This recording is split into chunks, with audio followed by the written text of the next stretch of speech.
Max Verstappen claimed a dominant US Grand Prix victory ahead of Lando Norris as the pair made significant inroads into Oscar Piastri's Drivers' Championship lead. Verstappen followed up Saturday's sprint win with a lights to flag triumph for Red Bull at Cota, while Norris made a late pass on Ferrari Charles Leclerc to salvage second as his McLaren teammate Piastri toiled to fifth.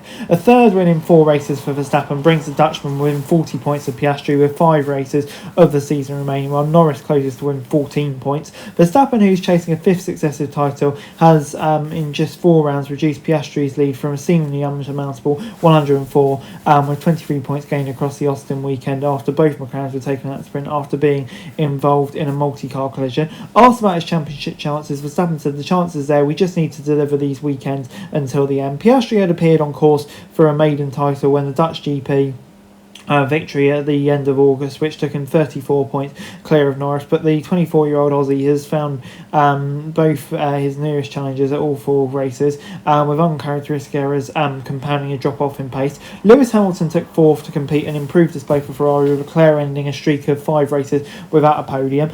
George Russell was 6th for Mercedes as he failed to reproduce the pace that earned the Brit to win a Singapore a few weeks ago, while Verstappen, the Red Bull teammate Tsunoda, claimed 7th. Russell's teammate Antonelli finished outside the points with an early collision with Sainz when the pair was battling in for 7th, which resulted in the Williams driver retiring from the race and could potentially earn him a grid penalty for next week's race in Mexico. With McLaren's already sealing the Constructors' Championship, Sunday's results saw Mercedes' advantage over Ferrari in the battle for second reduced to 7 points, with Red Bull just a further 3 points behind. McLaren entered the race hopeful that their strength in managing tyres would allow Norris to challenge Verstappen for victory in hot conditions, but his plan suffered an immediate blow. The Brit got tucked up behind Verstappen at the first corner and allowing Leclerc to swap around the outside to earn the inside line on the approach to turn 2, which would allow Ferrari to take second. Piastri crucially followed Hamilton past Russell at the start, which meant 4 positions that separated him and Norris at the start were halved in opening corners. Norris applied heavy pressure to Leclerc in the early stages, but would put himself on the back foot by exceeding track limits on 3 occasions, bringing up a black and white flag, 1 breach away from a time penalty.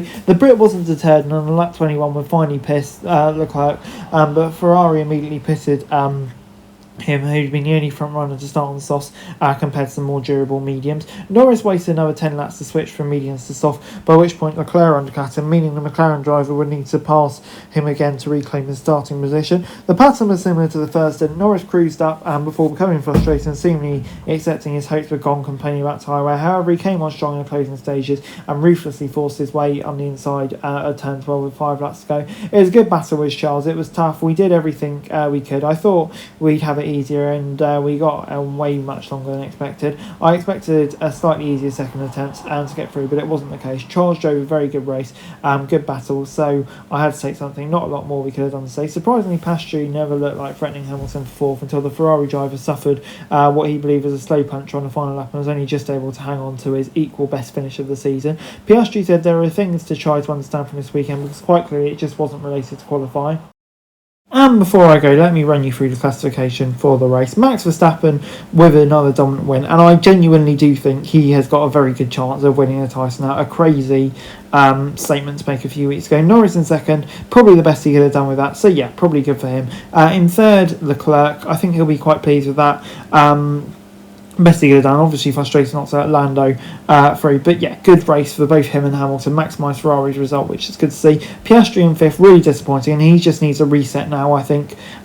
So yeah, moving on then to 6th, Russell. I think, yeah, it's a bit disappointing. Mercedes didn't really have the pace in the race. Tsunoda 7th. I mean, it's better from what he has been doing. When you look at the pace of Max, you still say he has to be doing better. Hulkenberg in 8th. Great job from him. Probably maximised the result. Behrman 9th. Good job as well. Had that incident with Tsunoda, so possibly could have been even higher.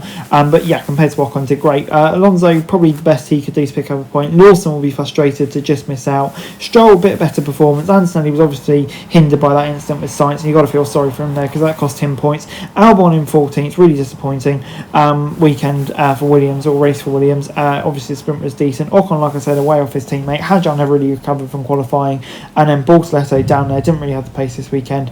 And then of course Colapinto and Gasly. I mean, Colapinto ignoring team orders for 17th place, with his future uncertain, doesn't really seem the wisest move to me, but there we go. Anyway guys, that's it for this video. Thanks very much for watching. Remember to like, share and subscribe. Follow us on our socials, link in the description below for daily F1 news, me theme and content. Subscribe to our other channels on screen right now, that'd be greatly appreciated. Thanks very much for watching. Peace out.